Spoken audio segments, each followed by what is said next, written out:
Angelo Castle, and I have lots to tell you guys about that castle.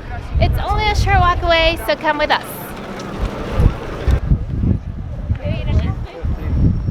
So guys, we are getting closer to the castle. You can almost see it. We have a great view. We finally made it to Castle St Angelo. This is the 10th tallest building in all of Rome, and it had its beginnings as a prison, and it was also at one point Emperor Hadrian's project to become a mausoleum in his time. But then in the 14th century, one of the popes said, no, this place shouldn't be any of those things. It should be a castle to protect the city. And that is what we have now. We have a beautiful castle right behind us. And the story about this castle is actually interesting. A lot of people don't know that the name St Angelo comes from an angel. So it is believed that in the year 590, St Michael the Archangel, as you can tell in the sculpture right at the very top, made of bronze, appeared in hopes to end the plague and told everyone that the plague will be coming to an end and to endure. I guess words that can be used even now, huh? But as you can tell, that actually statue has been replaced about 7 times. And another fun fact about this place is that every person who has invaded Rome has actually looted the castle for their own benefit. But now it has become a museum, so if you want to go in there and check it out, make sure you get your tickets as usual ahead of time. And I'm gonna leave you guys on this location with that beautiful view. We're gonna move on to a totally different spot, and you guys are gonna love it. But I think before that, I'm gonna hit up some lunch. So guys, let's keep moving to our next spot. Right here on the St Angelo Bridge, though, is where you're gonna find most of the counterfeit purses being sold. My word of advice is, unless you're leaving tomorrow, don't do it, because it is actually a felony to purchase those purses here in Italy, and they can even fine you jail time and 7,000 euro for sporting one. So just keep that in mind. Let's keep moving.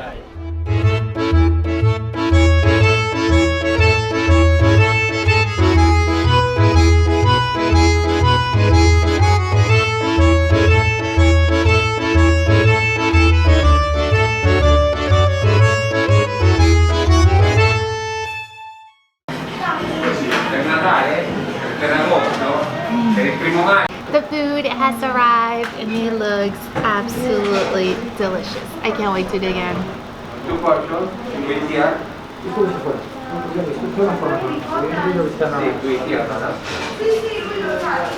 Dig in.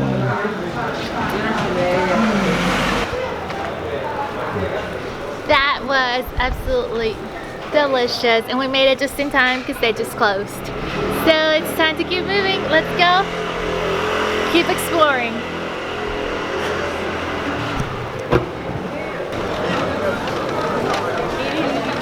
So guys, after a delicious lunch, we finally made it to one of the most beautiful and unmissable landmarks in all of Rome. We have arrived to Piazza Navona. Guys, it's right behind me. You can look at the fountains, you can look at the people, and if you have ever been here, or maybe if you've seen it in pictures, you may have noticed that it has an oval shape, and the reason for that is that Piazza Navona was actually built on what used to be a stadium.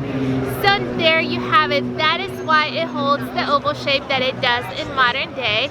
Now, one of the cool facts about this place that most people don't know is that actually in the 1800s, people used to use this like a lake, type of a city pool, if you mind me. Essentially what they would do is that they would cover the fountains so the water will just roam free, and the Romans could swim here with their families on the weekend. That is until 1863, when the authorities said, no more. You are not using it as your private swimming pool, and now it's just a beautiful plaza.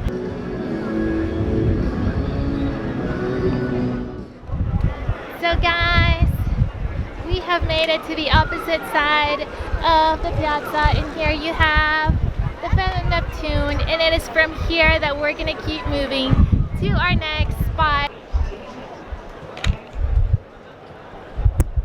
They've sent themselves a postcard from Rome every time. So you want to go for something different? Ta-da! Another postcard. Done. So guys, we are leaving the piazza and we are heading towards one of the most recognizable places in all of Rome. We are going towards the Pantheon. So I want to show it to you guys, and we're going to do a cool walk because it is really hot, but when you walk through the streets, it actually feels nice and cool. So definitely spring is the time to be here.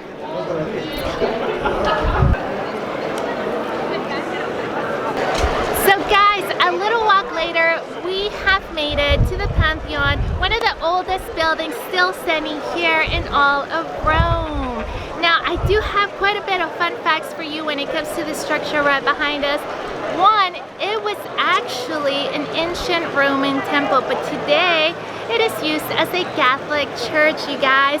Another really cool fact that most people don't know when they step into the church is that when it rains outside, the rain actually goes in through the church down into it, but they have a system that allows the water to drain out, and that is one of the most amazing facts that I didn't know, and I find that super cool. Guys, when the Pantheon was first erected, it was actually covered in bronze, and later on they stripped it off of it to use it in other places. But can you just imagine that? That's amazing. Now, I do want to tell you guys, this Pantheon right here behind us holds the bodies of 3 very important individuals in the world and to Italian culture. You are gonna have here the final resting place of Raphael, Vittorio Emanuele II, and Umberto. So guys, it is from here that we gotta keep moving to our next stop because this tour doesn't finish right here. So come with me because we're gonna head on to the Spanish Steps.